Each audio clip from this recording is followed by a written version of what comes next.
Tina Turner, Survivor of Narcissistic Abuse, Part 1. Hello, I'm H.G. Tudor. Tina Turner passed away just recently. She had an interesting and varied life, becoming one of the most well-known and successful rock and roll stars the world has ever known. She was immensely popular. It, of course, is well documented that she had a very troubled relationship with Ike Turner. It's evident that Tina Turner managed to survive being abused by a narcissist. And in this short series, I'm going to detail to you a number of factors that were relevant in the life of Tina Turner, determining what she was, demonstrating what Ike Turner was, and the dynamic between them, not only to aid your understanding of these two individuals and also narcissism as a whole, but giving you a platform by which, if you believe that there is somebody who needs to understand more about narcissism, you can use this series as an example. Most people know who Tina Turner was. Most people are familiar with her music.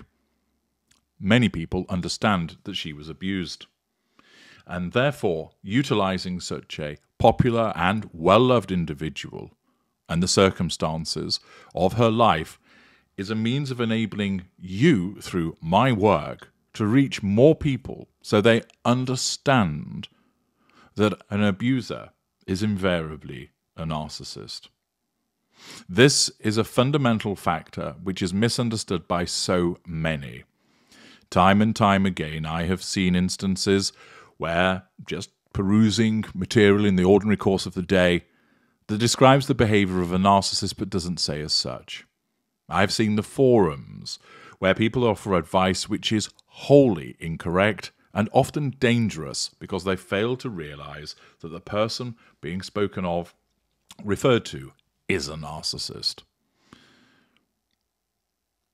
The failure to recognize this behavior and the myths that are propagated about my kind threatens my sense of control. It's in essence an insult to me and my work, and that's why, as part of the extension of my legacy, I find it so important to ensure that other people become familiar with what narcissists do, how prevalent we are, and understanding the dynamics.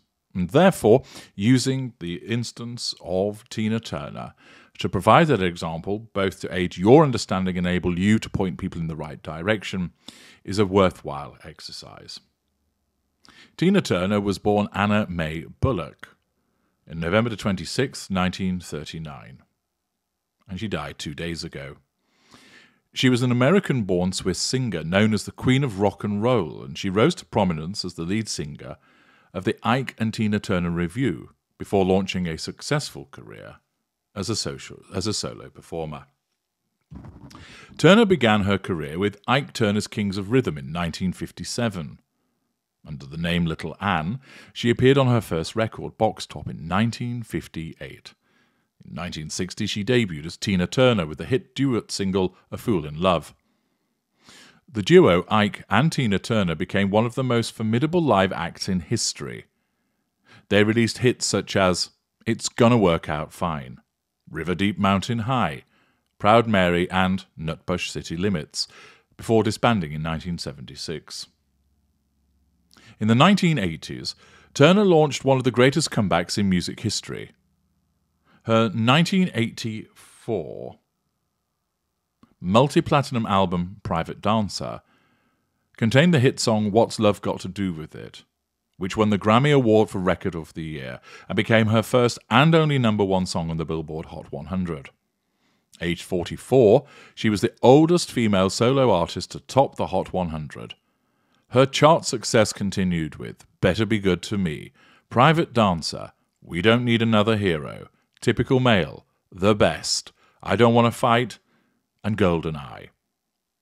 During her Break Every Rule World Tour in 1988, she set a then Guinness World Record for the largest paying audience, 180,000, for a solo performer.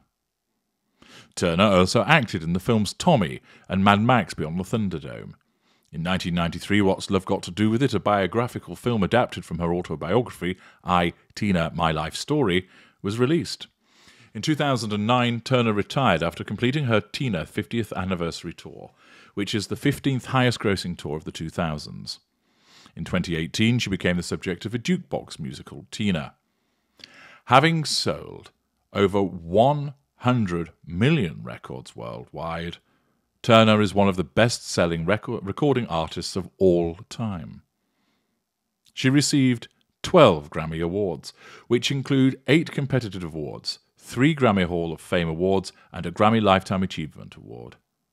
She was the first black artist and first woman to be on the cover of Rolling Stone. Rolling Stone ranked her among the 100 greatest artists of all time and the 100 greatest singers of all time. Turner has a star on the Hollywood Walk of Fame and the St. Louis Walk of Fame. She was twice inducted into the Rock and Roll Hall of Fame with Ike Turner in 1991 and as a solo artist in 2021. She was also a 2005 recipient of the Kennedy Center Honors and Women of the Year Award. Quite the career. Clearly an individual who would have narcissistic traits to enable her to perform. Undoubtedly demonstrating some vanity, some showcasing, that there would be pride there also. But those narcissistic traits were evidently wrapped up in stronger empathic traits, as you will hear about, which also meant that she was seen as a decent human being whilst being a fantastic performer. She was able to achieve immense success, but was not known for being arrogant with that she was seen as remaining humble and down to earth.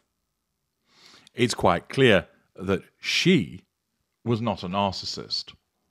But as we're about to find out as we examine her life and what she was subjected to, she not only had a difficult upbringing herself, but then, of course, found herself ensnared by a narcissist who abused her considerably. I'm going to draw from a mixture of narrative background and also Turner's interview with Rolling Stone, where she provides her own observations about what has happened to her to help you understand much more about what she achieved, but primarily her ensnarement with a narcissist and thereafter the fact that she survived narcissistic abuse.